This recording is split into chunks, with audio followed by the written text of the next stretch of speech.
Viewers, ഇന്ന് ഞാൻ ഇവിടെ വന്നിരിക്കുന്നത് വൈറ്റ് സോസ് വെച്ചിട്ടുള്ള ഒരു പാസ്റ്റയുടെ റെസിപ്പിയുമായിട്ടാണ്. അതപ്പോൾ എങ്ങനെയാണ് തയ്യാറാക്കുന്നത് നമുക്ക് നോക്കാം. ഇത് വളരെ ഈസിയാണ് ഉണ്ടാക്കാനായിട്ട്. നമുക്ക് വീഡിയോയിലോട്ട് പോകാം. ഇത് തയ്യാറാക്കാനായിട്ട് ചിക്കൻ മാരിനേറ്റ് ചെയ്യണം. അതിനായിട്ട് ഞാനിവിടെ ഒരു 400 ഗ്രാം ചിക്കനാണ് എടുത്തിരിക്കുന്നത്. ഇത് ചെറിയ പീസാക്കി കട്ട് ചെയ്ത് ഉപ്പ്, മഞ്ഞൾപ്പൊടി, അല്പം കുരുമുളക് പൊടി ഇത്രയും ചേർത്ത് മാരിനേറ്റ് ചെയ്ത് ഒരു അരമണിക്കൂർ റെസ്റ്റ് ചെയ്യാൻ വെച്ചതാണിത്. ഇനി നമുക്ക് പാസ്ത വേവിച്ചെടുക്കാം.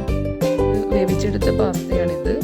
ഇത് വേവിക്കാനായിട്ട് കുറച്ച് വെള്ളം വെച്ചിട്ട് അതിലേക്ക് 1 ടീസ്പൂൺ ഓയിൽ ഒഴിച്ചെടുക്കുക. ആവശ്യത്തിന് ഉപ്പിടുക. എന്നിട്ട് പാസ്ത ഇട്ട് ഒരു 10 മിനിറ്റ് വേവിച്ചെടുക്കുകയാണിത്. ഇതൊരു 90% വെന്താൽ മതി. ഓവറായിട്ട് കുക്കാവേണ്ട ആവശ്യമില്ല. ഇത് നന്നായിട്ട് വെള്ളം പോകാനായിട്ട് സ്ട്രെയിനറിലോട്ട് ഊറ്റി വെച്ചതാണിത്.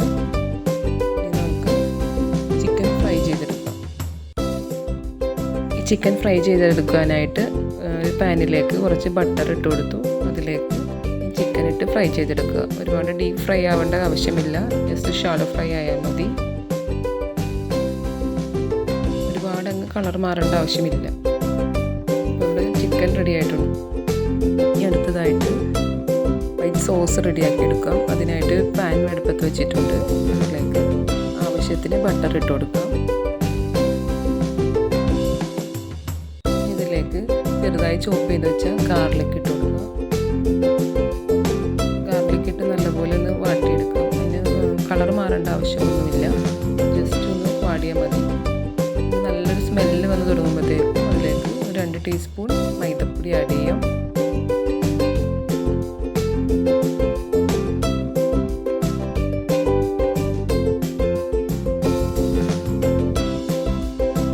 മൈദപ്പൊടി ആഡ് ചെയ്ത് ബട്ടർ കുറവുണ്ടെങ്കിൽ കുറച്ചുകൂടി ബട്ടർ ഇട്ട് കൊടുക്കാം. ബട്ടർ ഇട്ട് കൊടുത്തു. ഇനി നല്ലപോലെ അതിൻ്റെ പച്ച സ്മെല്ല് മാറുന്നത് വരെ അതിലിട്ട് നല്ലപോലെ വാട്ടിയെടുക്കാം.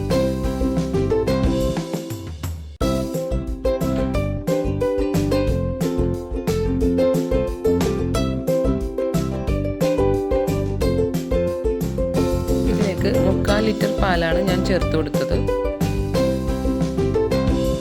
നല്ലപോലെ കുറുകി വരണം. നല്ല പേസ്റ്റ് പോലെ ആവുമ്പോൾ പാസ്ത ചേർത്ത് കൊടുക്കാം. പലതരത്തിൽ കുക്ക് ചെയ്തെടുക്കാം. വെജിറ്റബിൾ ചേർക്കണമെങ്കിൽ അങ്ങനെ ചെയ്യാം. ഏത് തരത്തിൽ വേണമെങ്കിലും കുക്ക് ചെയ്യാം.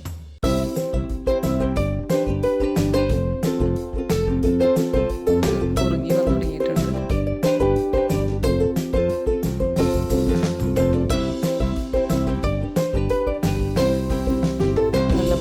വന്നു തുടങ്ങിയിട്ടുണ്ട്. അപ്പോൾ നമ്മുടെ വൈറ്റ് സോസ് റെഡി ആയിട്ടുണ്ട്. ഇതിലേക്ക് പാസ്ത ആഡ് ചെയ്ത് കൊടുക്കാം.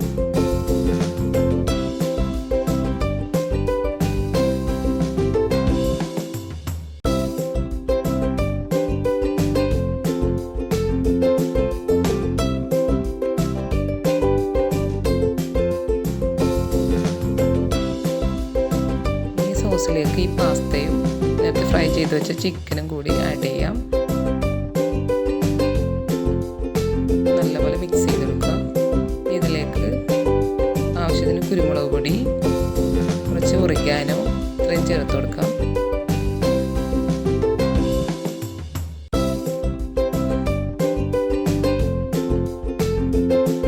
ഒറിഗാനോ നല്ലപോലെ കൈവച്ചൊന്ന് ഉടച്ച് ഇട്ട് കൊടുക്കണം. ചേർത്ത് നല്ലപോലെ മിക്സ് ചെയ്തെടുക്കാം. അങ്ങനെ വൈറ്റ് സോസ് പാസ്ത റെഡി ആയിട്ടുണ്ട്. നല്ല ഈസിയാണ് തയ്യാറാക്കാനായിട്ട്. പാലിൻ്റെ അളവ് കുറവാന്ന് തോന്നിയാൽ കുറച്ചുകൂടി പാൽ കൂടി ആഡ് ചെയ്യാം. നല്ലൊരു ക്രീമി ടെക്സ്ചറായിട്ട് നിൽക്കും. എല്ലാവരും ഒന്ന് ട്രൈ ചെയ്ത് നോക്കണം. എൻ്റെ വീഡിയോ ഇഷ്ടമായെങ്കിൽ ചാനലൊന്ന് ലൈക്ക് ചെയ്യാനും സബ്സ്ക്രൈബ് ചെയ്യാനും ഷെയർ ചെയ്യാനും മറക്കരുത്.